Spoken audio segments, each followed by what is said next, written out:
আসসালামু আলাইকুম everyone, welcome back to my channel. আশা করি যে যেখানে আছেন সুস্থ আছেন, নিরাপদে আছেন। আপনাদের মাঝে নিয়ে এসেছি নতুন একটি রেসিপি। দেখেই বুঝতে পারছেন, হ্যাঁ, এটাই সেই ড্রাগন ফল, যেটা নাকি সবার অনেক পছন্দ। বাট আমার পার্সোনালি ফলটা একদমই পছন্দ হয়নি, তাই ভাবলাম ফলটা দিয়ে নতুন কিছু একটা ট্রাই করি। সো প্রথমে লাগবে আমাদের একটি ড্রাগন ফল। তারপর ফলটিকে ভালো করে ধুয়ে নিয়ে মাঝখান থেকে 2 ভাগ করে কেটে নিব। কালারটা এত সুন্দর, ক্যামেরাতে বোঝা যাচ্ছে না। তারপর মাঝখান থেকে আরেকটি ভাগ করে নিব, যাতে এটা ছিলতে সুবিধা হয়। খোসাটা ছিলতে কিন্তু অনেক মজাই লাগে।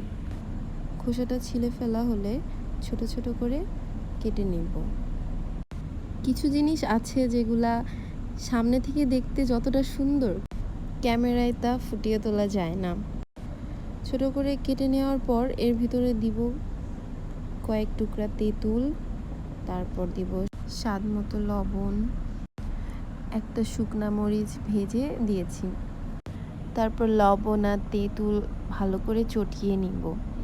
তারপর দিয়ে দিচ্ছি একটু চিনি। তারপর এটাকে ভালো করে একসঙ্গে মাখিয়ে নিব। তাহলে রেডি হয়ে গেল আমাদের ড্রাগন মাখা। না, আমার এভাবেও মজা লাগেনি। তারপরে কি করেছি, এটাকে একেবারে চটকিয়ে ভর্তা বানিয়েছি। এইটা খেতে যা মজা হয়েছে, এরপর থেকে আমি প্রত্যেকবারই ড্রাগনটাকে এভাবেই মাখিয়ে খেয়েছি। আপনারা চাইলে কিন্তু একবার এভাবে ট্রাই করে দেখতে পারেন।